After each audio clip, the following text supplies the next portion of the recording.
Oh, let me get my phone set up. That's what it was for the.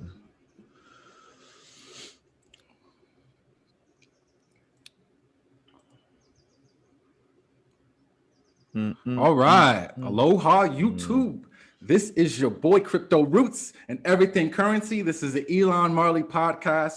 I don't even know what number. I think 22. I think but 22. yeah, I'll figure it out later. 22. What's good, brother? What's good? It's been a while since we chatted, man. I already know What's you've up been with up you, to man? a lot of things. Yeah, I've been good. So what I really want to ask you about is the Bitcoin conference. Can you please go into a little bit more detail for people who didn't make it? What was the vibe? Did you catch COVID? Like what happened? You know, did you turn into a maxi? You know what? No, I didn't turn into a maxi. Honestly, I'm gonna just go into that first, like the whole maxi thing. Like I know it was the Bitcoin conference, but maxis are kind of irritating to me. You know, like they're just, I think they're a little bit too over the top.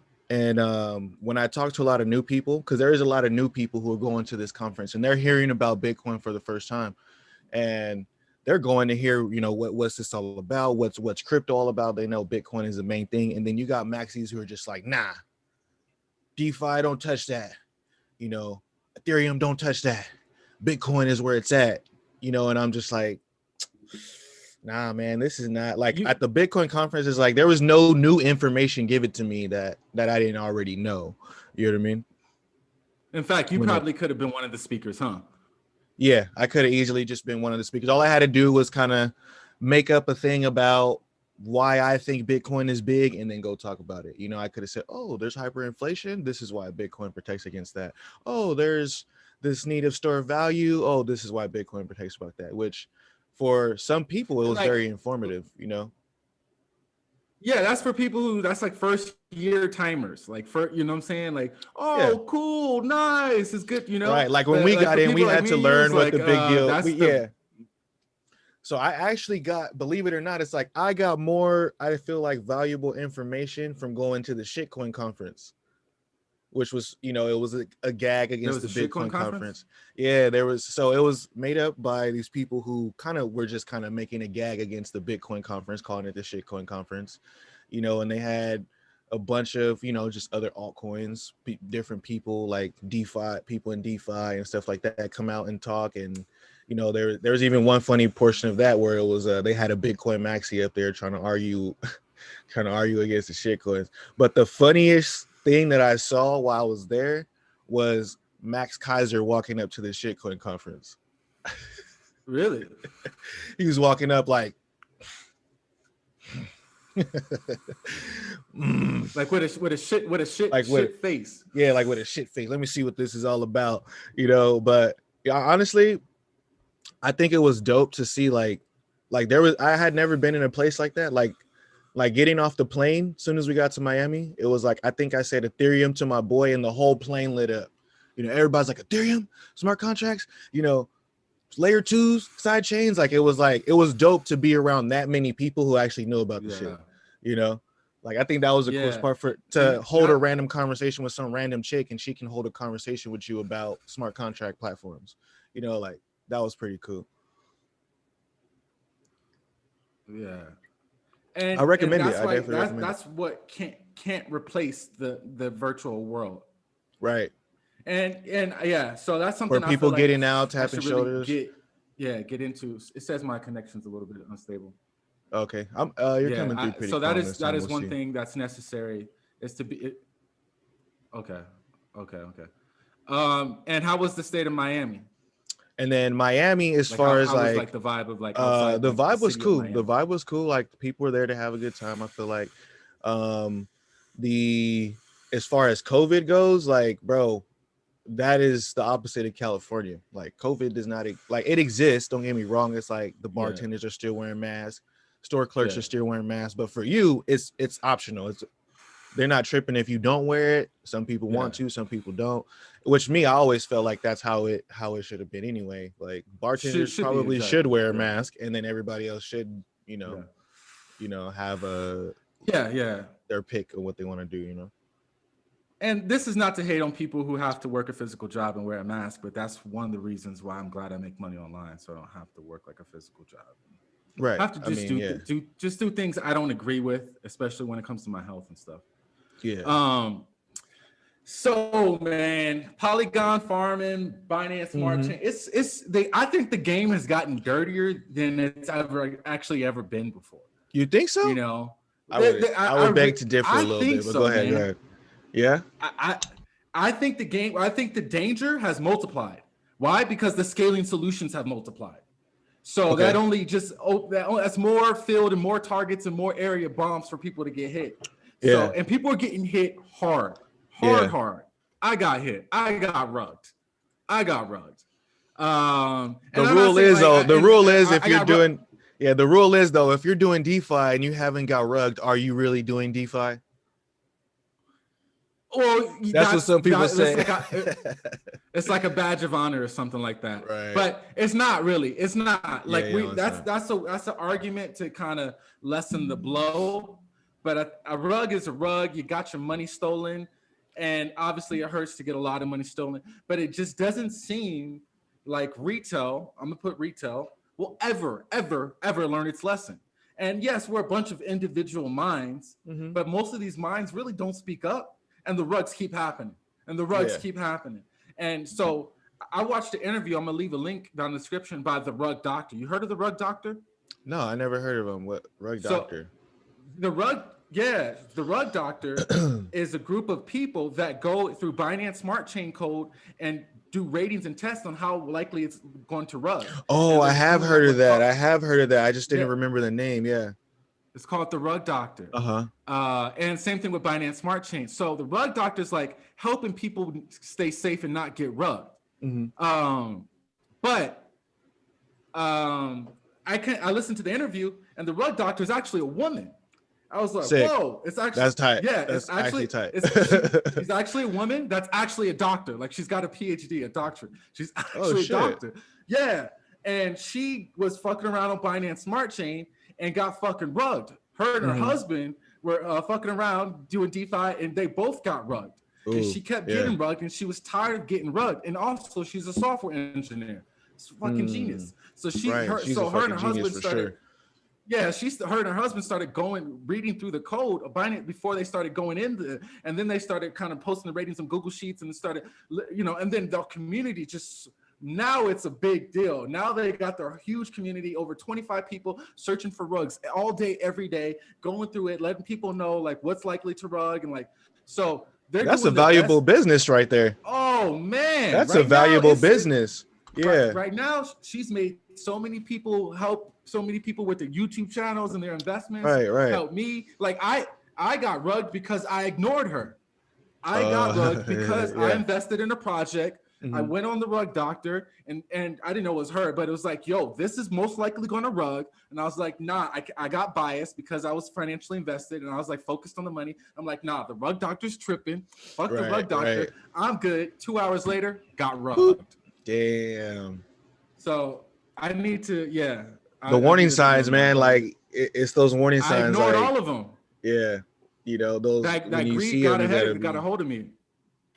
You gotta like step away from it. Yeah, I got rugged back in and the DeFi when I think it was what was it? Food coins. I think I got rugged in the food coin game.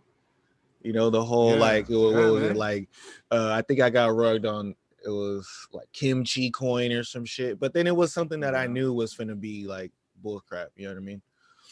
I was over there, like you said, being greedy. Like it's that greed factor that'll have you jumping into some risky stuff, trying to get them gains. And you can, and I don't know, this is the market. The market's heartless. So I have to somewhat have a heartless too if I'm involved in the market. And I can always rely on people making irresponsible decisions. That's just the way it works. I can always rely on people going through a hard time and picking up their assets at a cheap price. Same thing with people buying foreclosed homes. I can rely on other people going through a hard time to make a living.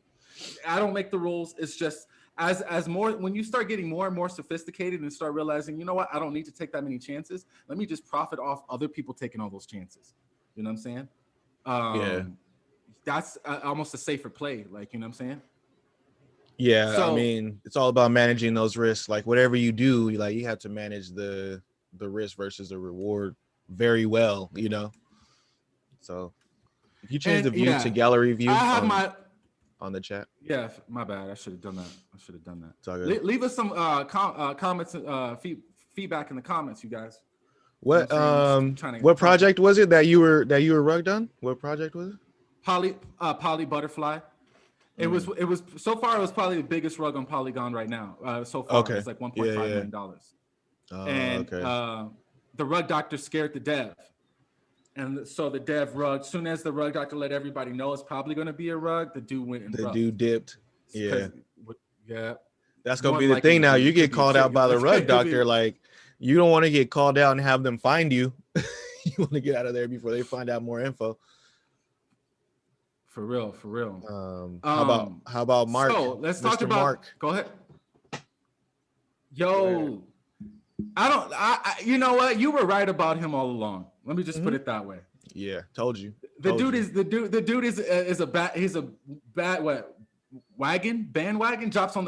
Gets on the bandwagon, and when shit doesn't work out, he wants to go and run to the other side with his billionaire buddies and regulators. He did it last time. It's like you can expect somebody to do exactly what they did again. When you see the same behavior happening, like that's what he was doing last time. He got all bullish about crypto. He hopped on the ICO shit. Like I told you, I even bought an ICO because I'm like, oh, Mark Cuban likes this coin. I probably still got the video on my channel. If you go check the history, probably still got the video on my channel talking about, hey, Mark Cuban, billionaire investor, likes this token, and that thing ain't never dropped. For real. So at this point in the game, I'm wondering if the guy is just plain oblivious or, like what the problem is. Cause I'm like, come on, bro. If you were in one of those DeFi, if you got rug pulled, you knew. If you're Mark Cuban, you had to know there was a risk of getting rug pulled. Oh yeah, he was on a winning streak. He was on his high. Everybody was interviewing him. He was like, I'm the lone wolf, he was call it? NFTs and da-da-da-da. He was making hella money. He was happy. Yeah, now like you said, do us a favor, Jay. Go ahead. Spit some game real quick. I gotta go let my woman into the house and help her with the groceries. It's gonna take like 2 or 3 minutes. Right. Spit some NFT game. Catch up real quick. Yeah, for sure. Because Mark Cuban, I wouldn't listen to that guy. And I wouldn't listen to a lot of people on what they say in this game. But as far as NFTs go, like I feel like NFTs are gonna be picking back up. You guys got to look into Luxo. Of course, like the crypto punks is like huge. I know Rootz is big on that one. Like the crypto punks is actually taking off in a way that's becoming kind of a cultural thing outside of crypto and then bringing people into crypto. So that's dope. And of course, my favorite VV and the Omi app, like that's bringing so many people into crypto. Superman's confirmed. And I don't know if you've been following VV, but like recently they ended up doing like a little sneak peek of Captain America on one of their presentations. So I think Marvel might be coming to VV. And Shiba is looking promising. You know what? I don't know what Shiba's all about. Like people, like I thought it was just a dog coin, but it could be like sushi, where we thought it was just a food coin, and then sushi ended up being the number 2 DEX, on Ethereum. So I think Shiba might be that one that gets left around, kind of how was left behind, how sushi was left behind. We had a bunch of food coins, and then sushi was like, the one that actually was doing something. I think that might be Shiba. I don't know, because I know they're building shit, and that's something that's different that you can't see on a lot of other of these dog coins. Is like you can't look at the GitHub and see that a whole bunch of work has been going on as far as what they're talking about. So I don't know. It might have a chance to be that one that gets stuck behind like sushi did. Like sushi was that one that got stuck behind, and it's still here and doing well. Let me chime in on this. Go ahead. I hate that shit. I hate that shit. Shiba? I'm like, oh yeah, I hate that shit. I hate that. But like I just like, I'm so like, I don't want to, because I should be open, I should be accepting.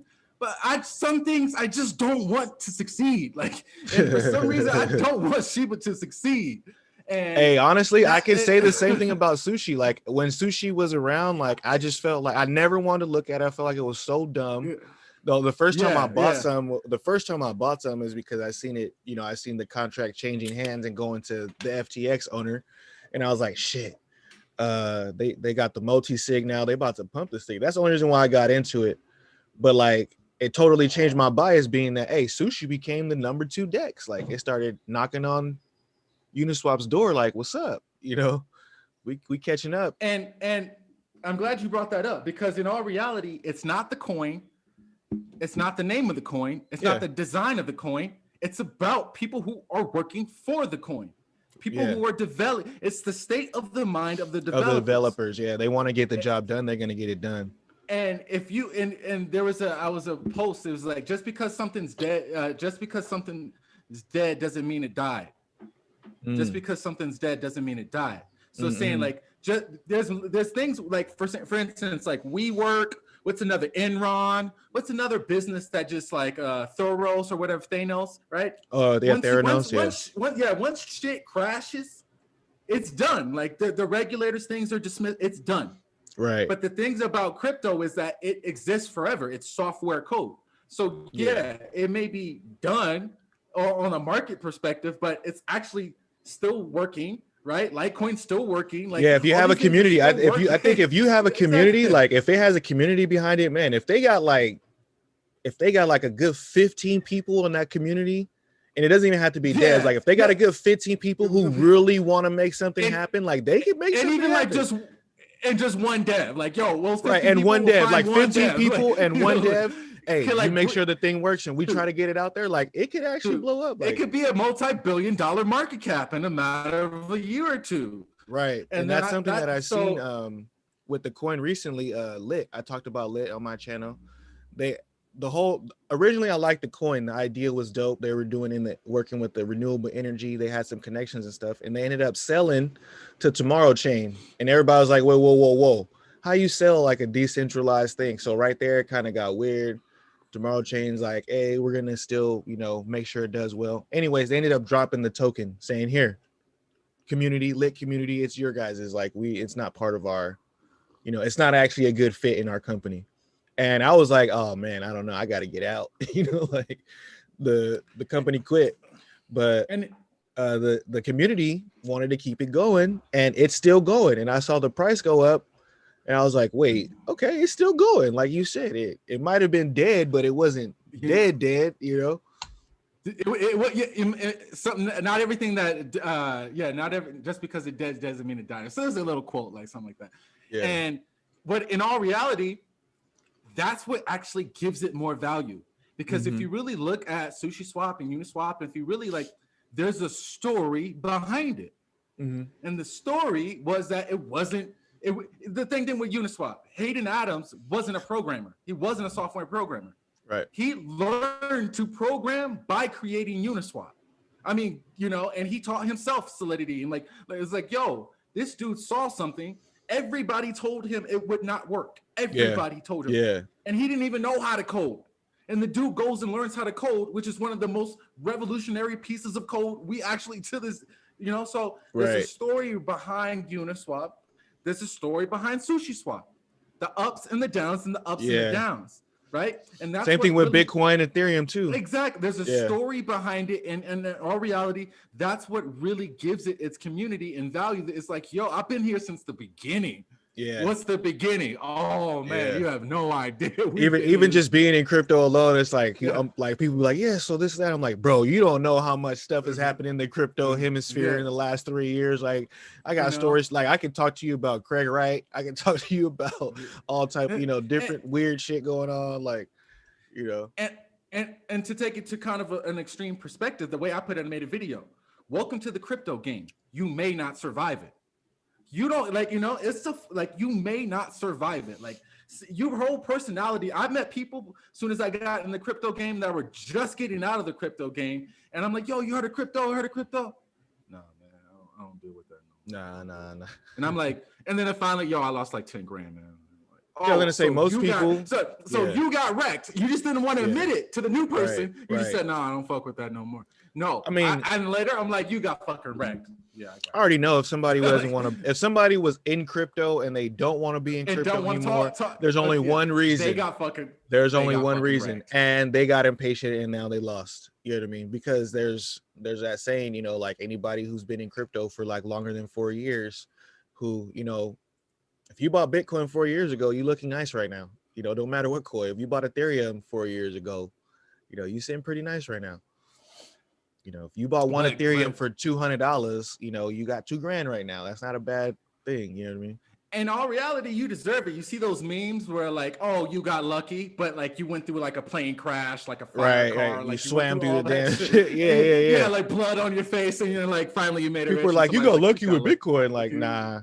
Like, nah, bro. Like, yeah, some of those people. I do have a boy who got lucky. I have a boy who got lucky. He had bought 2 Bitcoin to like buy some weed back in the day when he was going to like Philly or something. He just wanted to buy some weed, and the only way he could get it was like buy this thing called Bitcoin, and then you can order it from the Silk Road.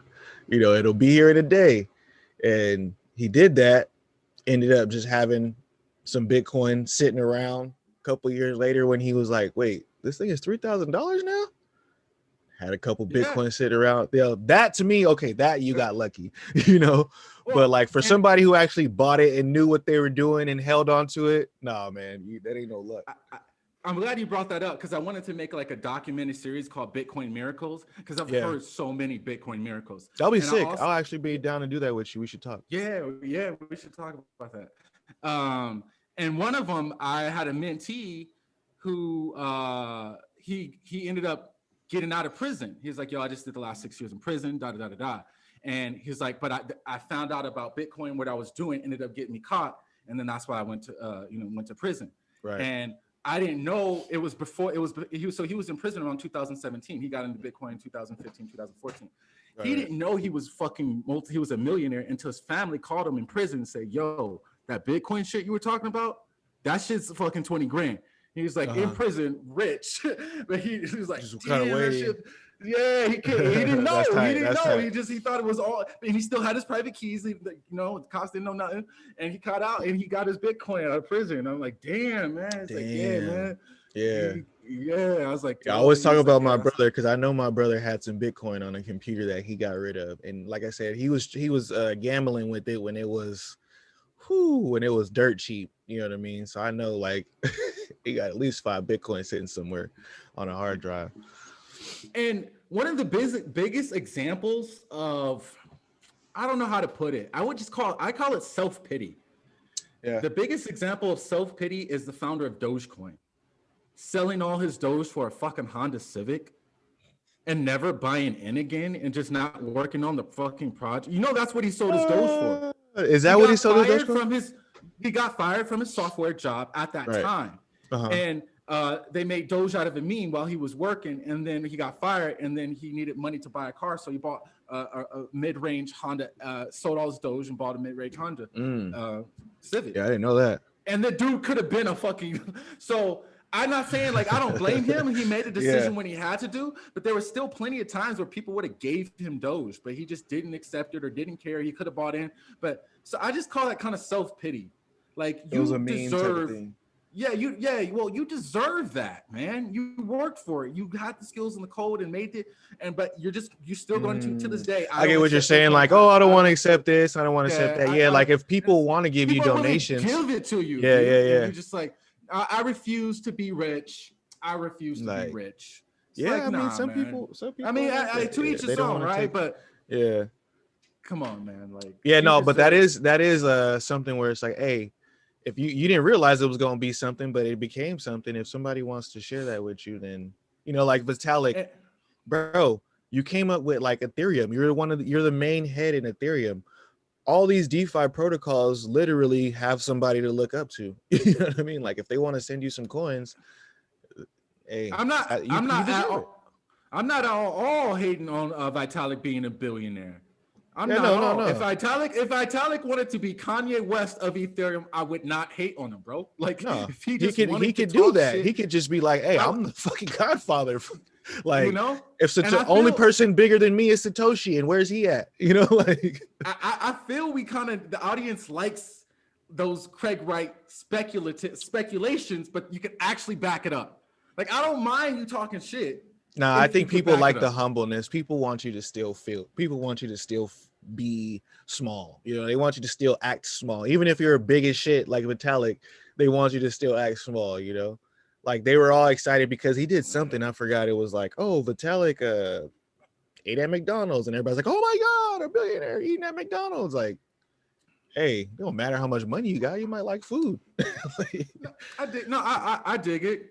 But there's a part of me that wants to see somebody like fucking like, you know, I if not, then it'll be me. Like I just want to see like somebody's usually like, the people that you see are out I'm a there like, fucker, I'm man. that guy. Like they're usually not, you know, like Craig and are Wright, not, like I'm that man. Exactly. And it's like, Exactly. no, you're not, bro. Sit down. So I will like to see a billionaire one day. I'll maybe write some DeFi protocol. Let's talk about MEV. I want to talk about that. You ever heard of MEV? Yeah, virtual machine. Minor. No, that's EMV. That's the Ethereum virtual machine. Oh, okay. What did you say? MEV is minor. It was first called minor extractable value. You already pretty much know what this is. Oh yeah. There's different terms. Yeah. So and then now they changed it to maximum extractable value. What is that? Well, what's that? It's called the Ethereum is a dark forest. You ever heard that term? Ethereum is a dark forest. What does that mean? That means so when you send transactions, they go into a mempool, right? The pool, right? The waiting room to be included in the block. Well, what happens is that's what was pushing up the gas prices was all these bots front running, back running, and sandwiching attacks people's transactions. Basically, stealing. Oh, you're gonna do that trade? Yeah. Oh, you about to come up off 10 grand? Let me just rearrange this order so I go in before you and pay higher gas. Just got your shit. Thanks for doing all the hard work, and I'll take the bag. That's called front running. Especially when people were using all this high slippage in the dog coins and all that. Exactly. Yeah. So bots are out there hunting for you, and as your dark forest means you don't know where they're at, but they're out watching you, hunting for you, right? So there's front running. You're aware of most of this stuff. Yeah. This is for the audience, and this is very important because this is where I feel the Floyd Mayweather money is in EMV. This is the biggest pot of money that anybody can go up for grabs is in Ethereum MEV, and you can't stop it. There's nothing they can do to stop it. It exists. So that's where you get into flash bots and everything. But let's go into back running. What is back running? Back running is where you get in right behind another transaction. It's like basically somebody opens the key to the vault and you go right behind everybody rushes in. So for instance, in with it happens with liquidation. Yeah, well, it happens with liquidation. Say someone's about to get liquidated and the price oracle updates. And that update's going to be someone to get liquidated. Well, what you can do is back run. You can pretty much follow that transaction. So you're literally, soon as the person's able to be liquidated, you're the first one to get it right in. There's no fair chance for anyone else to go and get liquidated because you back ran the transaction. You pretty much fall right behind it so that you can be the first one to profit and liquidate and get the money. So that's called back running. And then sandwich attacking is I'm going to go. Oh, I see Jay's about to get some Wi-Fi right now. Okay, cool. He's about to get it at that price. Oh, he's about to buy that much. All right, cool. Here's what I'm gonna do. I'm gonna go right in front of Jay. I'm gonna buy it. I'm gonna boost the price up. He's gonna have to buy it at a higher price, and he pumps my bag up. As soon as my bag is pumped, I'm gonna sell it to somebody right after him. So I go in right. It's called a sandwich attack. I go in right before you, buy it up, pump it up. Yeah, I was going to get the price you got, but I got it before you, so you had to buy it at a higher price. Now my shit made a little profit, and I'm going to sell it to someone right after you, bro. So these are what the bots do. It's called front running, back running, and sandwich attacks, you know? And this is what's killing Ethereum. It is the one thing that would not make Ethereum, that will make Ethereum fail. Everybody knows that, and that's why they had to address it. Is because, and then they call it priority gas auctions, PGA, and they have to bid up the gas price. And that's what was happening this whole year, was these bots were bidding up the gas price to get in on each other. And so that's what kept pushing the price up. So now they changed all that and they hide it from the miners. They hide, so that's EMV. And the best examples of EMV are arbitrage. You already know what arbitrage is, correct? Yeah. Buy it on one exchange and sell it, right? So that's called EMV. That's a form of minor extractable values. How much can you extract from this? So you can set up your whole trade, but if nobody steals your trade, nobody's able to see it, then you get the money though. But if everybody's able to see it, then people can just go and take your shit, and you did all that hard work and you wasted all that gas. So that's another. So arbitrage and liquidations are the best forms of MEV, miner extractable value. And another form is when the miners get the block reward and when the miners get the transaction reward. All this is the whole of this is just called EMV. What can you extract out of this transaction before it hits the blockchain? That's so it's dope. So yeah, it's dope. It's dope. And I feel that's where the big money is at, is in EMV. And it's all up for grabs. No one can stop you. It's all so where's the so I know Flashbots is working on some implementations to help what people they do out with this. What they do is they bundle the transactions together. They make a package.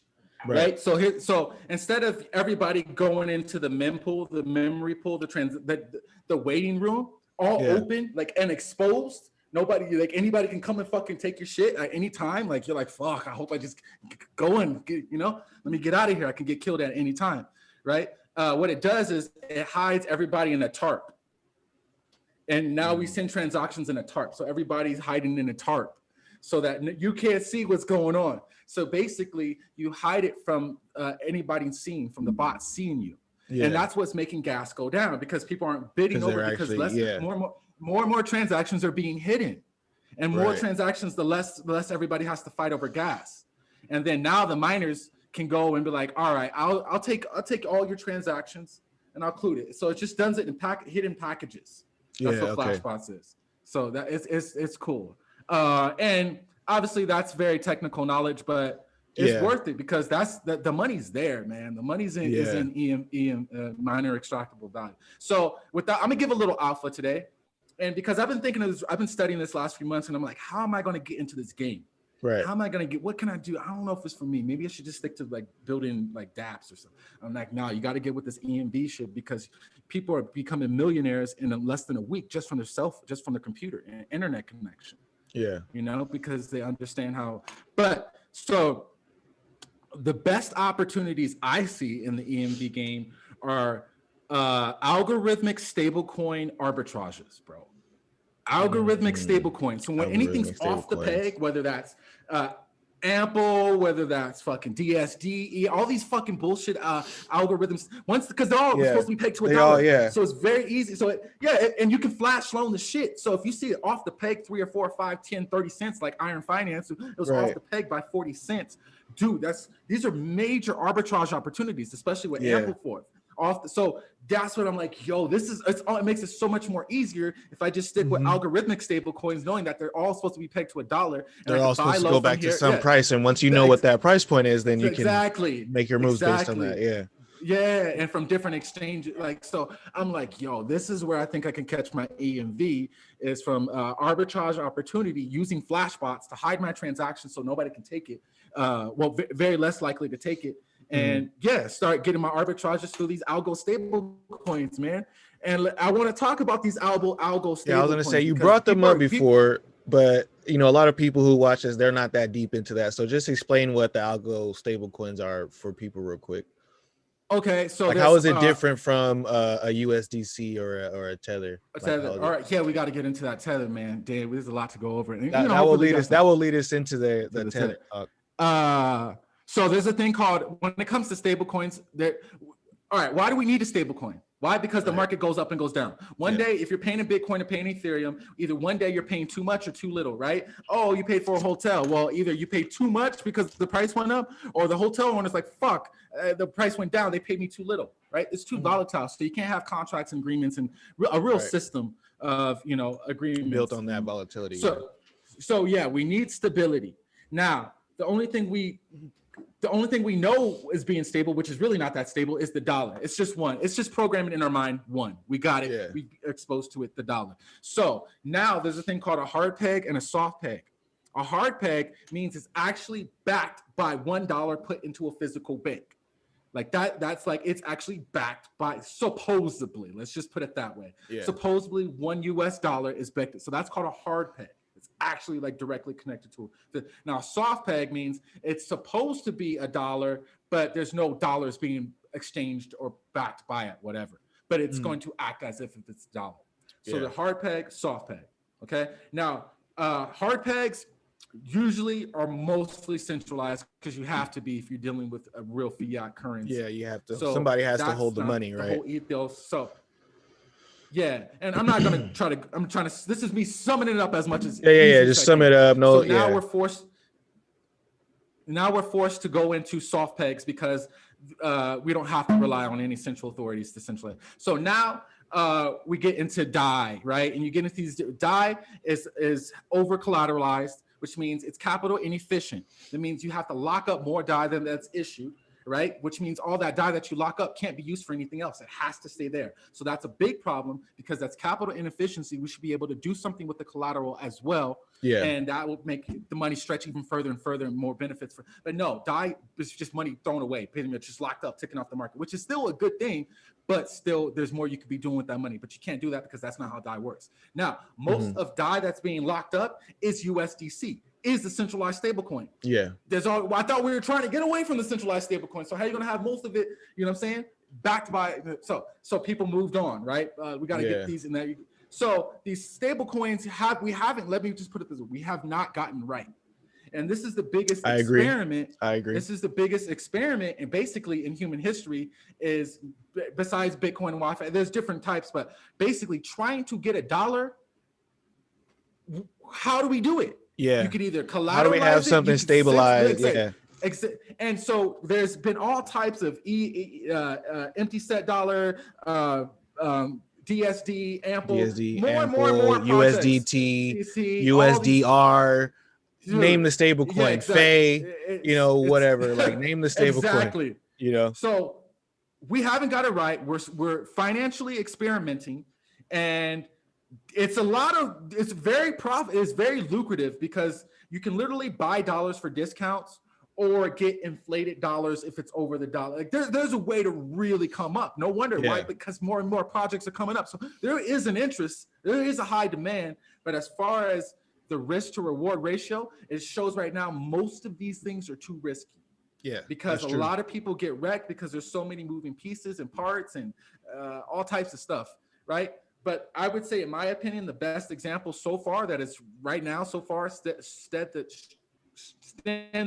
test of time is Ampleforth. Yeah, now Ampleforth is have always been $1, but it's been 6% to 7% within $1 for the longest amount of time, which has beat any other stable coin so far. Yeah. Okay. Mm-hmm. Is everybody still with me? People watching. Yeah, people watching. But the stable coins are a big deal. And the biggest deal, we're trying to segue into this, is getting off that USDT.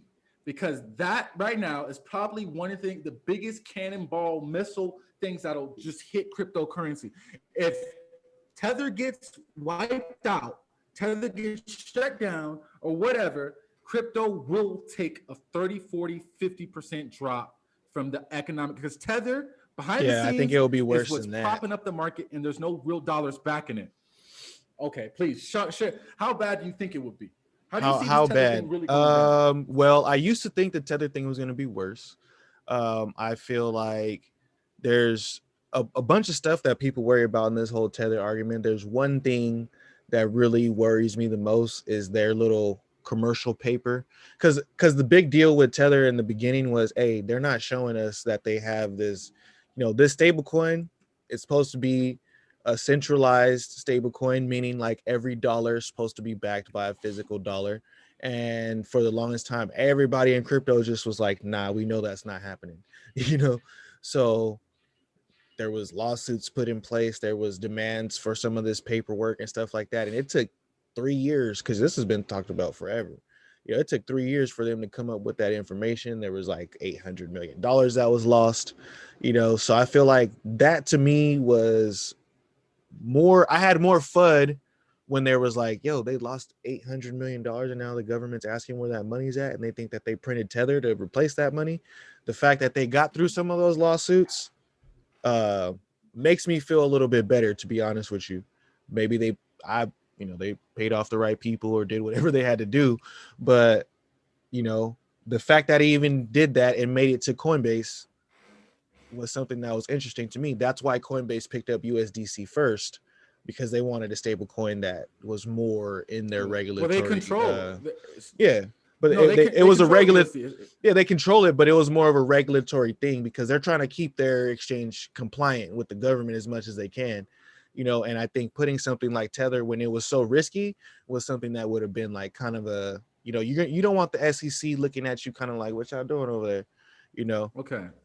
So Until you pay the right people, well, you know.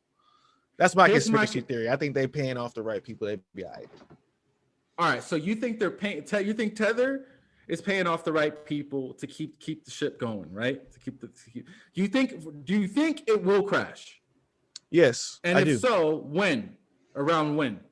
I think it'll crash next bear market probably.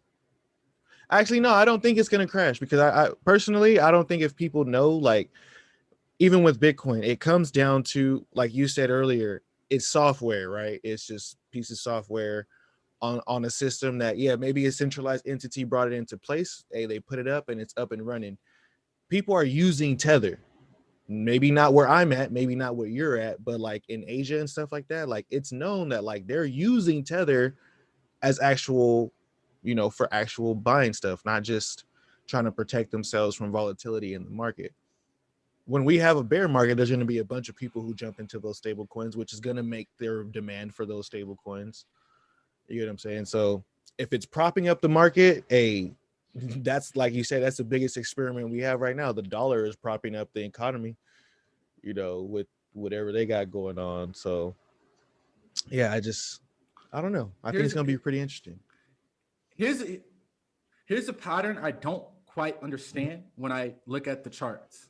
And I don't like look at the charts when I would take a macro look at the charts. Right. Like I'll just scroll down on my coin and look at those graphs, right? And what I can't quite understand is how all of a sudden it's almost like the market just I'm invested in 50, 60, I don't know who I'm, but how come they all just go down at the same time? And then how come they all just go up at the same time? Like that's something. It doesn't quite. Yeah, but that's something that for me it never added up, but it was very understandable, and this is why people need to and understand. I think it's Tether, bro. It's Bitcoin. Bitcoin runs this market. What people don't understand. Look, if the value of a Satoshi goes up, if a coin is 10 Satoshis and 10 Satoshis is $1, right? All of a sudden, if 10 Satoshis equals $2, the value of every Satoshi and those altcoins are actually valued in Satoshis. So the value of Satoshis goes up. The USDC value of all these coins is rising up with it. You know what I'm saying? And it's like, that's something that doesn't, you know, because think about it. Well, think about it. People, what are people doing with the Tether? Most of these things aren't even pegged to Bitcoin. There's more. Right. There's thousands of cryptocurrencies, and not all of them have a Bitcoin trading pair. You know, so yeah, not all of them have a Bitcoin trading pair, but people do underestimate the fact that the trading in this market has a big piece of that market cap. And a lot of those traders do use Tether. No, go ahead. I'm here. All right. So I mean, I can't say for sure, but I do have some questions marks.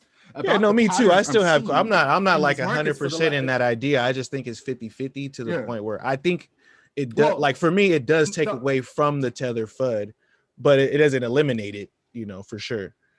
I think Tether is propping up a big part of this market more than we're actually really aware of. And so you think for like 3-4 years, Tether has just been propping? I just don't see how all the currencies can just be like red, double digit red, and then like 3 hours later, all of a sudden they're double digit green. Right.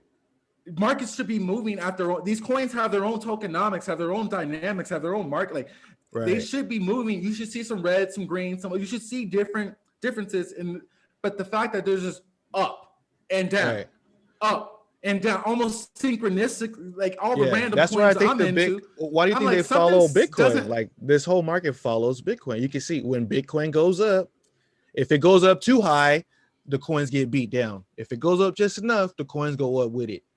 You know, it's like, I think we never seen that before. In traditional markets, we've seen, hey, these prices of these coins are kind of correlated to what the dollar does. Now with Bitcoin, you got something different. You got the dollar, people are valuing it in the dollar, people are valuing it in Satoshis. Mostly they're either buying it with a stable coin or buying it with Bitcoin. So you do see that like the fluctuations of Bitcoin and all that stuff have always done that. Like I said, if you give me a coin and it's valued in Ether, right, and the whole market is valued in Ether, when the dollar value of Ether goes up, the dollar value of all the coins go up. Next time that happens, flip coin market cap to show you the prices in Bitcoin, right? This is why a lot of older traders, they only look at the market in Bitcoin, because you start looking at it in dollar value, you start confusing yourself. You know, you could be like, yo, like this doesn't even make sense to me. But what's happening is, yeah, you're trading it against Bitcoin overall, but then you're valuing it against the dollar. That creates a lot of confusion in people's heads. So if you value Satoshis, you never before in the, you know, like you never before had something that was valued in two separate things like that constantly, right? One Bitcoin is one Bitcoin, but one Ethereum is $200 something or a certain amount of Satoshis. Most of the time, how it's been for the longest time that I've been in this market, you have to buy these coins with the Bitcoin. You know, now it's becoming more easier to buy them with stable coins and stuff like that. There's more solutions. So there will be a more decoupling as we go forward, and people are able to, right now, you go fiat to crypto. Most of the time it's fiat to Bitcoin or fiat to stablecoin. Before, like when I first started, it was like Bitcoin, Ethereum, and Litecoin. For the most part, people are buying that Bitcoin, and then they have to go, even when I teach people, I'm like, yo, go buy some Bitcoin or some Ethereum, and then go buy some other coins. You know what I'm saying? So it's like this market is valued in two separate denominations. That's why a lot of the old school Bitcoin people or the old school crypto people, they say one Bitcoin is one Bitcoin. It's not 30,000. One Ethereum is 20, you know, is one Ethereum. It's not 20-some thousand. So literally, like, next time you're paying attention to that, just flip the charts. You know, when you see, like, flip it to the Ethereum value, and you'll see more of a different correlation when it comes to those. I can't really articulate it as good as I want to, but you'll notice it. Yeah. I know. I just know something isn't completely right. What I feel like when Tether is minting, I just want to. I want proof of mint. Problem. I want proof of mint. That's what I want. That's what we need. Okay. So here's my conspiracy theory. Tether, the people who actually started Tether are a bunch of con artists, really. And you got a bunch of con artists working with other con artists, keeping the con going. Now, the SEC coming after them, all that stuff, that's one side of the spectrum. Right? That's like the cops going after the drug dealer, right? Right. Okay. But as soon as we bust you, you got two things. You can turn snitch or you cannot turn snitch. Tether has turned snitch, and they're being co-opted by the New World Order because they realize Tether props up the market. Coinbase, everybody's buying it. They're no longer going after Tether. Everybody's colluding with Tether because it gives everybody more power over cryptocurrency as a whole. Mm-hmm. That is my extreme conspiracy theory, and I'm waiting for someone to try to prove me wrong. So you think, all right, so the experience, all right, so you think the elites, basically the elites have infiltrated Tether and they're using that to, yes. Why would they pump it? Well, because they can control the markets. It's not pumping Tether, it's pumping and dumping the markets, which is pumping and dumping people's lives. You know, oh, you want to escape from the system? You really can't, because even then we'll psychologically control you from the crypto markets. And we're doing a pretty damn good job at it. Right now. We're doing a pretty... That's right what I think people in there forget too. We still hella early. You know, we still hella early. So in my opinion, hey, y'all want to prop up this Bitcoin market and y'all want to get more and more people excited about crypto to try to destroy it. First of all, you already can't stop Bitcoin. So do whatever the hell you want to do to try to stop it. It's only going to get more people involved. And all we need is 51% of the people to decide that this is what we're going to do. And that's it. You know what I'm saying? Like, if 51% of the people in the world decided that Tether was the new currency, guess what? Tether is the new fucking currency. And there's nothing we can do about it, whether we like it or not. So yeah, they can do whatever they want with that. As far as like Tether propping up the market, yeah, I need to see some I don't know if they're propping up the market completely, but I definitely need to see some receipts on, hey, y'all just minted 2 billion coins. Where's the $2 billion at? Who sent it to $2 billion? Exactly. You know? They print like $1 billion a week. They have been printing like, close to $1 billion. I mean, yeah, but see, what people also don't pay attention to is the burns. So the way that tether works is like when new money is entered, it's minted, and when money is taken off the table, it's burned. So we got whale alerts, but nobody pays attention to the burn alerts.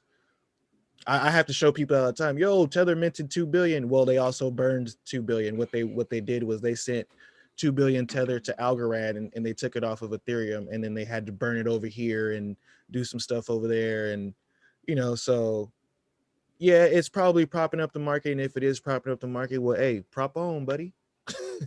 Prop on, pump my bags. Well, I mean, we can't get rid of Tether. You can't. It seems like it's you can't devalue. Well, you can't devalue Tether because it's a stable coin. Like it's so the elites got themselves in a pretty good position. You can't get rid of it and you can't devalue it, and they can print more of it. Oh man, I'm telling you, this is a recipe to do. Like I'm not saying that this is the virtual Fed. We got the virtual Fed going on. You know what I mean? I think so. We got the virtual Fed going on. But I don't ever want to feel that. I don't ever take the mindset of it's somebody else's fault. Because if it's somebody else's fault that you lost money, then it should be somebody else's fault that you made money. That you made money, right? Right. Be aware of it. My thing is this: is like with the FUD, like I'm aware of all that going on, and if I see shit over there hitting the fan, like I've heard about that FUD for 3-4 years already since I've been here.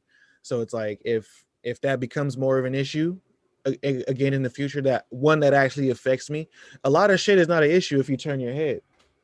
Like I didn't even know that was happening over there, and I'm living good. You guys are over there stressing off that. Okay, I'm living good over here. So until it's an actual problem for me, then it's something I'm aware of. But we'll be able to see for a minute when shit starts hitting the fan over there. My biggest concern is any hindrance towards mass adoption, whether big or small. That is what I am concerned about. Those are gonna come though, whether they come as artificial FUD and the powers to be trying to stop it, or just people themselves trying to stop it. It's gonna happen. It's just gonna take time for people to wake up. If you look at the history of like inventions, true. Like people didn't even want the street light when it first came. They're, we have to wait now, this and that, and then save lives. Supposedly, right? Yeah. Right. That's what there's some statistics against that too. Exactly. The NFT game, brother. What's your take on the NFT game? You own any NFTs? What's your deal? I'm still in the licensed NFT game. I think NFTs is definitely it's here to stay, man. It's here to stay. I think it's just people are still underestimating what NFTs are and what they could be. Let's hold on. We got quite a couple people shouting out. What's up? What's up, Ken Kid? What's up, Dorian? What's up, Yoshi? Dow Jones. Aloha, brother. The Pothead BTC said, Rootz, you the man. Blessings, brother. Pothead, you smoke one for me. I gotta light up one for me. Yo, Jay don't. Hey, also I want to. Huh? You don't smoke no more on camera, bro. I'm thinking you sponsored. You sponsored up, huh? I'm inside. I don't smoke inside the house, so I would love to spark one up. But I'm like all of a sudden, like you sold out to the white man. The white man paying you. Your channel's growing and shit. Now you sold out. I just don't smoke in the house. So I gotta. If I had my my bag, I would be able to do a volcano bag, but I don't like doing joints and stuff in the house. Yeah. I had my old apartment. I'm pretty sure that thing still smells like weed to this day. So I made a new rule at this spot that I wasn't gonna do it this side. Yeah. And as a stoner, sometimes you gotta be respectful. Sometimes I'm like, fuck it, I'll just smoke weed, and that's not really the Trevor said, "What's up from Vegas?" Locked there. What's up? Oh, hey, you know what? I wanted to give you a shout out from Dante. I seen Dante in he told me Miami. Your boy. Yeah, man. We should do a little crypto retreat in fucking Colombia or something, man. I'm telling you, man. I'm down. Like I've been trying to get out there. Yo, I mean, somehow I know I should start a community. I'm fucking lazy about starting community. Same here. We should. It's a lot of moving pieces. It's a lot of moving pieces. I know we got a lot of other shit going on too, but yeah, we definitely gonna get like a meetup or something going on. You know, when this market gives us a little time. You know. Yeah. Oh! I wanted to bring that up, bro. I wanted to bring that up. When the party's over. When the hype dies down. when the uptrend starts being a downtrend. When people stop hitting me up for my crypto mentorships. Yeah, exactly. Right. Yeah, right. Exactly. You know, when people are not interested. When you guys start affecting my pockets because you made bad decisions. Just kidding. Yeah. No, and it's okay because I've been in this game and I've prepared for times like these. You know, I got my stable coins, I got all that shit worked out. You know, obviously, but I want everyone to take a second and woosah and breathe. The hype died out. Say that again. You broke. Say that again. You broke up a little bit. Yeah, but the hype died out. Okay. Right? Bitcoin ain't it ain't that it ain't the party's over right now. The party's over, and some people are saying we're entering a bear market. And other people are like, no. But every week passed by, people are like, we're looking choppy. Those charts are looking choppy. Yeah. Those chops are looking crabby. And even people are like, yo, if you in a crabby market, you should be stable coin versus ETH and BTC LP pool. Like you should be volatility harvesting this choppy markets, but that's still risky, you know, like or a stable coin in a BTC or a stable coin in ETH. And that's a good plan, but you can't plan on it for being choppy. Like, you know, either it's going to take a downturn or whatever. I'm not like a chart dude, but I'm a sentiment dude. And the sentiment is the retail has left. The retail interest has gotten wrecked or has saw other people get, or their family members get wrecked, and the party's over. And this is where people like me feel like, yo, let's just study the programming code. Let's go back and teach myself another skill, another programming language. Now that the hype's died down, you know? So I would like for you guys to observe how me and Jay handle the hypes and handle when the party's over. And you can see that we're pretty damn solid the whole way through. Nothing's wrong with getting excited about your bags pumping. But the whole time we keep talking about, yo, your bags get dumped. Your bags get dumped. That's true. Your bags get dumped. True. You know, like we remind each other. Constantly letting each other know and letting you guys know that, like, hey, be smart about, like, you know, it's when shit's going up so fast, like, yo, from January to March. I should have called the top. I should have caught the top. From January to March, I think everybody was pretty much living on their high horse and everything. And that's actually a valuable sales signal. Your own emotions, right? When I'm feeling like I'm a genius, when I'm over here, when I'm bragging to people about what I've done in crypto, and all I did was buy a couple months ago and hold, you know, like all I did was buy and hold. And I'm over here like, yo, I did this and I did that. Like, hey, start looking at this market in terms of like, it's going to have a time to chill out. You know, people who say it's a bear market, I don't really think that, but it's going to chill out a little bit. Once I think it's a bear market, bro. You think we're going into a full term, full long? Nah, I can't say that. I think it's a bear market, bro. I want to remind everyone. Let's talk about it. Let's talk about it. The reason why me is because I am a chart guy, but I am a fundamentals and a sentiment guy. Like I see how news sways this market sideways and this and that. Here is my conspiracy theory right now.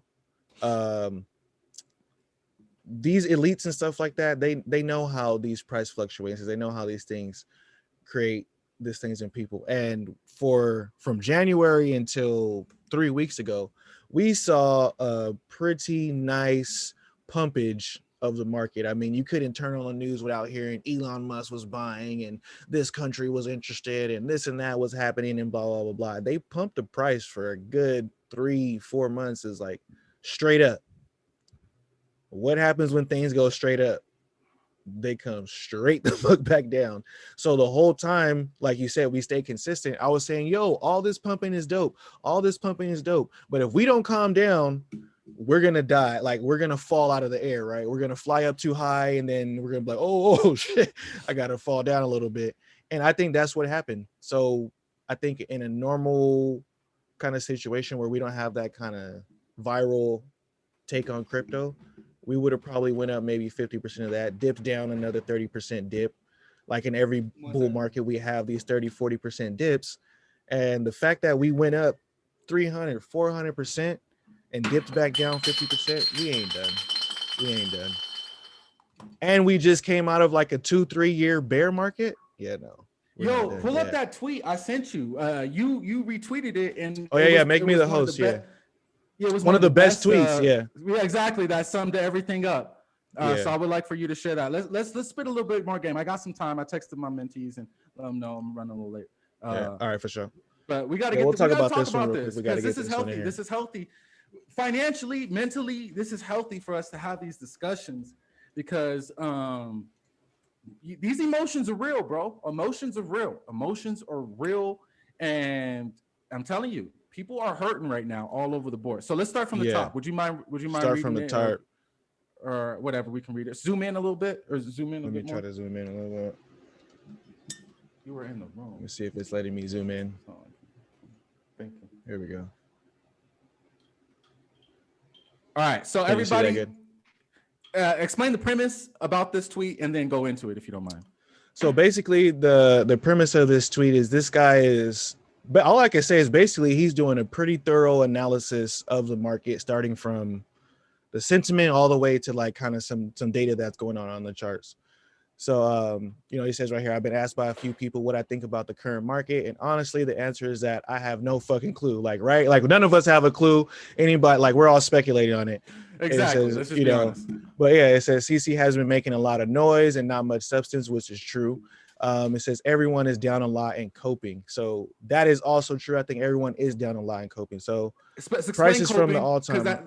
Explain coping because that's a meme too. With it. Coping is like dealing with it. Like you're kind of just like, like you're you got shot and you're holding the wounds right now.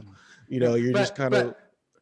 But on CT, coping is denying or avoiding the fact that you're hurting right now. Yeah. Coping is like, coping's like, it's all right. Like my leg is bleeding. There's a bullet in there, but I'll be all right. It'll come back. Yeah. Coping is just trying to avoid the fact that you got wrecked or you feeling the pain right now. So that's right. Like coping is like and then what it's showing is like on average the price is about 50% down on the altcoins, and even Bitcoin, like damn, DeFi coins, yeah. NFTX, like the NFT coins are down horribly right now.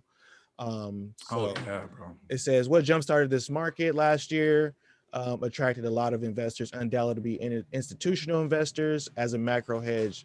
MicroStrategy kicked off the balance sheet trend, and when Tesla, they announced it, the market exploded, blah, blah, blah. It says as prices rocket up, we saw a clear, significant inflow of retail customers, which always happens, right? Like we say, retail never really learns, it says all these social indicators were far surpassing what we saw in 2017. Google Trends and all that was super high. So a lot of trash coins and meme coins start rocking it up. Full-blown mania phase, institutional capital wasn't ever in the driver's seat. I like that. That's a big statement right there. We read that last part. The institutional capital wasn't in the driver's seat anymore. That's a big deal, bro. That's a big deal. Institutional. What people don't understand is like institutional investors were never in the driver's seat of any bull run that we've had. You think so? Like they come through and they boost up the hype, and then there's so much money in retail that's what always pumps the price, right? You know what I mean? And plus, institutional investors always tell people they're not going to come and pump your bags. They're not here to come and pump your bags. They know a little bit about these charts, about the markets, about cycles. Than you do, yeah, and they're not going to come and pump your bags, Because meanwhile, the market was desperately looking for a large company to announce they had advocated and the trend to continue. Coinbase and Nasdaq and Indig were saying, in Q1, companies were lining up. None of that has materialized and inflows slowly cleared up. Coinbase going public was grossly overhyped, I believe so. And the new entrants couldn't support the prices going up. Retail started getting burnt on meme coins, I think so. And got rugged on BSC, I think so, time and time. Meanwhile, none of the DeFi was possible for normies because the swaps were $100 plus. Fucking all facts. All facts. Oh, like I want to tokenize that fucking tweet, man. They didn't took that shit off Twitter though. Yeah, right here. That's all facts. Right. That's Market started looking weak. Clearly, FUD made people, made it crash to Bitcoin. There wasn't many people buying the dips before. Then Elon started completely flipping his position that he clearly knew about. We all knew he knew about that shit. As if that wasn't enough, China started getting more and more serious about regulation, both in mining and trading. And there was a lot of uncertainty. Hash rate is down 30% because of that. I enjoy China leaving the hash rate alone. I don't. You don't? I don't. You don't think so? Nah, we'll talk about that later. We'll talk about it. Yeah, okay, let me finish this tweet, but we can go into that. Maybe, hey, we need to do another podcast real soon. There's a lot to talk about. Balance sheet narrative is getting much weaker with the Elon flip. Yeah, that was true. It's a lot to, let me see. It's a lot going on, much more difficult to convince the board to allocate significant amount of cash into Bitcoin after it crashed 50% in a couple weeks. Or that Bitcoin moves, plus minus 5% on an Elon tweet. Yeah, so people are gonna trust that shit. Yeah, right. It says, so what do I make of it? Retail is basically gone, and just as quickly as it showed up, markets are clearly uncertain. This right here, retail is gone. I beg to differ. I beg to differ. Okay. Retail is here. We'll go into that, but retail is here. They just ain't buying. It says, but we have another multi-year bear market. I don't think so. Not saying a super cycle, but I'm convinced cycles will be much shorter. That's actually true. The El Salvador development is massive, and there will surely be some hurdles along the way. But if this trend continues, the market can turn into a super bullish one with the announcement, in my opinion. Bitcoin as legal tender in developing countries is really enormous. Yeah, I don't know if that's going to heat up with the pain that they're getting. DeFi is not going anywhere. Pretty much all NST customers that we have talked to at this point at the Block Research have always been interested in DeFi, real layer twos, not side chains. We need to talk about that too. Like Arbitrum and Optimism are going online soon and will actually scale Ethereum for the first time. I think this can be huge. That's dope. Sailor has gone absolutely bullstar mode. Hey, Sailor, bro. Dude is a fucking crackhead. Dude is I will be fucking crackhead. And Bitcoin is his excuse to smoke crack. That's what he pays for his crack with buying Bitcoin until he gets put into a mental institution. That's true. More than $1 billion of buy pressure right now. And not so good liquid books will be cool. Of course, everyone is trying to front run these buys. So yeah, that's true. Yeah, man. All this to say that crypto is here to stay. Long term, we're gonna make it, friends. Everything is going to be in the right direction. And when we look back at it, 2017, we've come a long way since then. So yeah, that is very true. So shout out to Larry Cermak on Twitter. If we could tip you, we would. He definitely. One day we will. He definitely did his thing with this. Let's just go over these few things in this, and then we'll have to end the podcast. Right. So, scroll down a little bit. Scroll down. What are some of the things? Okay, I think one of the people go ahead. People not trusting to buy or purchase into cryptocurrency because Elon can pump and dump the markets with the fucking tweet. I don't fucking blame him. I really don't. If you're, you know what I'm saying? This part right here, yeah. I don't. What is it? Balance sheet. Elon. Yeah, there you go. I totally agree with that. If I were like an institutional investor, I would be like, look at that shit just dropped 60 fucking dude, and the Elon pumps. I could totally see that happen. It's gonna lead you to believe that, hey, this market is still too immature for me to throw my $10 million in there because I don't want to lose $50 million because somebody tweeted and you guys all got pissed off. So I think this kind of really shows me that, like, dude, as much as I've been in this market, like, this market is still young. Like, it's still, a very young... a tweet should not even fucking move the market. I don't care who. But I think also we're seeing that change, that narrative change too. Like, tweets are very powerful, bro. Like, even in stocks, so you got AMCs and GMCs and stuff like that. Like, tweets and social media is actually playing a big part in this. Okay, I'll accept that. I'll accept that. I'll adapt to that, and I'll utilize that as a tool for me and myself as well. Right. That's something that I thought about. I'm like, yo, this stuff is, it's bigger than we expected. Yeah. Okay, retail is basically gone. Now, for me, I feel like a lot of retail is not gone. I feel like, yeah, there is a lot of people who got out. They're not paying No, we're talking attention about to the it. money. Retail is another word for mass money. Money. What I Money for think, the other okay, masses. when all right, then well, if that's what we're talking about in terms of retail, I'll say retail got wrecked. You Yeah, know what I mean? absolutely. They Retail got always wrecked gets because wrecked they don't because the take profit. retail. Because they don't take profit. Retail gets Well, wrecked because they don't take profit. And Insti is gonna come in and they're gonna take profit. If I throw $1 million into Bitcoin and I make 500 million, if I make 500K off that, I just made $500,000 off of my $1 million. I am gonna take profit. You know, like facts. as much as And I love Bitcoin, as much as I love crypto, fuck what you're talking about. I'm yeah, taking my money off the dude, table. You know what I dude. mean? And I And still I'm believe in the so technology, but this is my money we're talking about here. So for and people to think that ain't gonna happen, it's just weird to me. and I'm so like I'm really, really getting the other side of the game. I'm so glad you brought that up. Mm-hmm. You know, I got that fourth airdrop, ended up being damn near $38,000. Right now, I'll be on. I cashed 90% of that out. And Right. I tell you to this day, looking at the markets, I'm not regretting a goddamn thing because so many people thought that shit was going to go to $100 and they hold in my fucking bags, bro. Right. See, me, I fucked up with that one. I sold only half of it. And I was like, you know what? I should have sold the whole thing.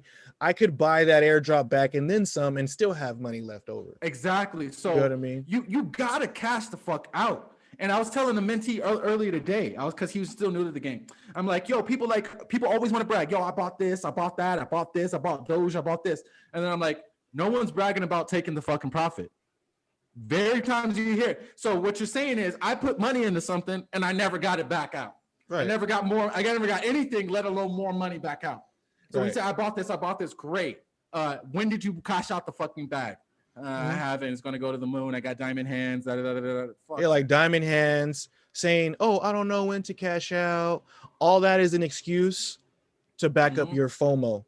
Exactly. And like I tell people, FOMO goes both ways. It's not just, oh, let me buy it before the price goes up. FOMO is if I sell it here, I'm gonna feel very, very bad if the price goes up. Yeah. And I'm letting you know right now that is gonna happen. You know what I mean? Yeah. And that's a psychological error that even I make to this day. I'm being like, damn, even if this coin was $1 more yesterday and I'm gonna sell it today, thinking that it's gonna go lower, it's like you're gonna hold down to it and ride it lower, or you're gonna take that profit. Yeah. You know? And that feeling of watching other people run away with your bag via the market, that to me is a sign of immaturity. You could have cashed out the bag. You could have walked away and done something more. No, but you had this fantasy. You got this Peter Pan little boy fantasy. It's all gonna work out. It's gonna be great. I'm gonna brag to all my fucking friends and look at my family. And that's where I see a lot of retails at. I see a lot of retails. You're still stuck at home, bro. You still stuck at home, and now you got it. And it keeps happening. And you keep seeing your money go up. You want to brag on social media, your money goes up, but then you never cash out a fucking bag. And you like, it's immaturity, bro. It's immaturity. Level up your game. Pay for your lifestyle. You made the money. It's not that hard to see your bags go up. There's very few people in crypto where they put money in, and no matter what they put in, no matter how long they wait, it keeps going down. Doesn't happen that way. You're going to get lucky sometimes.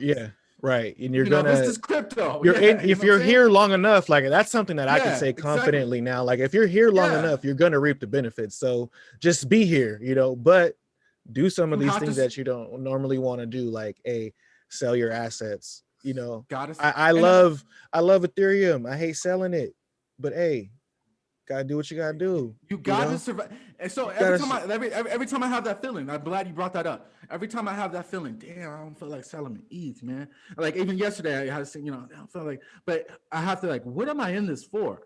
I'm in this for to be my own boss. I'm in this for to pay for my lifestyle, and I have the Ethereum to sell to pay for my lifestyle to be. So just do it. Yeah. Don't get to a point where I'll give you a story. Like I have people who literally when I talked about Omi on the channel, like it did very well. Like it did some 1,000 X's, so that put people in the $1 billion, like not million. It put a lot of people who started off with very little money. It was like, about $1,500 would have made you a millionaire. Right. So it was like a lot of those people hit me up, and guess what happened? The price of Omi tanked 80%. after the peak. Whoa. 80% after the peak. And that's duh. It went up so quick, so fast. You throw something in the air straight up and watch how fast it comes down. Throw it at an angle, watch how fast it comes down. You know what I mean? So it's like something that goes up that fast, it's gonna come back down and start retesting some levels before it ever moves again. But if you didn't take, like, I have people who didn't take profit, so they saw that they were a millionaire on paper, never took profit. I'll tell you, man. That's a hard pill to swallow when you say, oh, you love a coin that much to walk away from $1 million. What are you going to do when you have $1 million? You had about $1,000 worth before. Take your $1 million off the table and go buy $1,000 worth. Do what you got to do. I'm telling you, man, these are all the feelings you don't want to deal with that you will deal with if you don't have a strategy, man. Definitely. If you can't control your emotions, you know what I'm saying? Like, you can't control your emotions, like you're not gonna. So I would just say have a strategy, because there's gonna be those times where they're gonna hit you. Like, euphoria is not something you want to block out. You want to feel happy. You want to feel like you're doing a good thing. Yeah, just you make sure you know. To some degree. Yeah, you deserve it, right? Just make sure you know what to do when it comes. You know what I mean? Yeah, and since I'm mature and wise enough and experienced enough to know that majority of you won't take this advice. Majority of you will hear this advice, and still it won't mean a difference. You'll still find yourself in the same position. If it makes you do it at least one time, we succeeded. Because this is something like I'll admit to you, this is something I have a problem with. I don't like selling my assets when I have some type of clear place in my mind where I feel like they could be if we stay in a certain market structure. It's hard.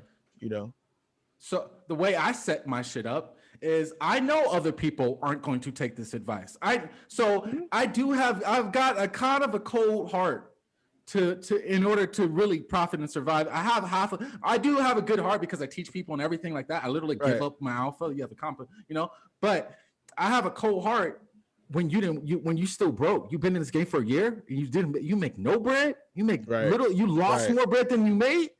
And I've been spitting game and trying to look out for you and teach you, and you still ain't coming up. I kind of have a cold heart after again because you haven't done stuff. The markets are, if you're into spirituality, if you're into yoga, if you're into meditation, if you're into self-reflection, let's see it. Put it on the line. Invest in cryptocurrency. Let's see if that, calmness and all that. Let's see if that really put it to the test, and let's see what kind of person you really are. And I tell you, most people don't even know the first thing about themselves, That's true. So I would have to say, if I wasn't into spirituality before, I wouldn't be able to notice some of this shit. Like, hey, yo, man, you're experiencing FOMO right now. You got to be aware of your emotions. Like, everybody does it, but it's like, what are you going to do when it happens to you? Right. Yeah. So, and hey, let's put it this way. If a billionaire, everybody's different, but if a billionaire can get fucking rugged, right, in DeFi, oh man, let's just know. So we're gonna end it on this. Yes. We're gonna end it on this. Oh no, I mean you don't have to share that opinion, but it's a humbling opinion that if a billionaire can get rugged in DeFi, you can too. Let me end anybody can get rugged. Yeah. You may not agree with me, and a lot of people have smiles on their faces, and a lot of people are nice and smoke weed or whatever, like me and you, right? Great charisma and whatever. But in all reality, I'm starting to really feel this is the most dangerous asset class to be invested in currently. You think so? Yes. From the scammers, it's the hackers, Wild West of crypto. FUDs, from the complex technology, like complex tokenomics. Like, I think this is quite possibly one of the most dangerous markets to be in, and that's why I fucking love it. I'm a shark, bro. Yeah, I can feel you on that. I can feel you on that. I would say a shark, because I'm used to making money in these markets, and I'll say risk versus reward type of thing. Yeah, I'm bloodthirsty. I want retail money. Yeah, that's how the traders think about it. That's how the traders think about it. Hey, it's a game. It's a game right now. It's me versus everybody else in this market. That's what you have to realize. Like, exactly. Most people don't understand. Like, that's why I tell people, take that profit. That is not you selling your coins and selling out. That's you taking your profit off the table before somebody else. It's like you all put a bunch of money on the table, and then the price went up and they said go, and everybody went to scram for the money, and you sat back saying, I got diamond hands. I know, you got people who's scramming for that money, and if you're not, hey, That's the name of the game. He calls it being a shark. I call it that's how the game is. Right? It's like I get it though. That's a good thing. That's how you should be, like a business shark. Like this is a business. Treat that shit like. And I look out for you. If you pay me, I'll look out for you. I'll give all, I'll do all that can to help you out. But on my own, I'm a fucking shark now. And I don't have to do it illegally. I don't have to scam you illegally. I just study psychology and have been an experience and put enough risk and actually got hurt where I'm like a pirate. I got a fucking scar here. I got a fucking scar here. But I'm willing to take your fucking shit via the crypto markets. All right, people. That's what trading is. What do you got for sale, brother? What do you got going on? Check out the website, Everything Currency Crypto. Got merch. Got stuff on the site. Go check that out. Hit me up for the mentorships if you're into that type of thing. What you got from Rootz? Crypto mentorships. I got programming mentorships. I got just an hour with my time. I swear I'll put you and your family on the right direction. Hit me and Jay up, double consultation. He got the whole different side of the game. I need a session with Jay. I need a session with, like, we need to exchange sessions one of these days, because for sure. Yeah. We got a whole different spectrum and shit.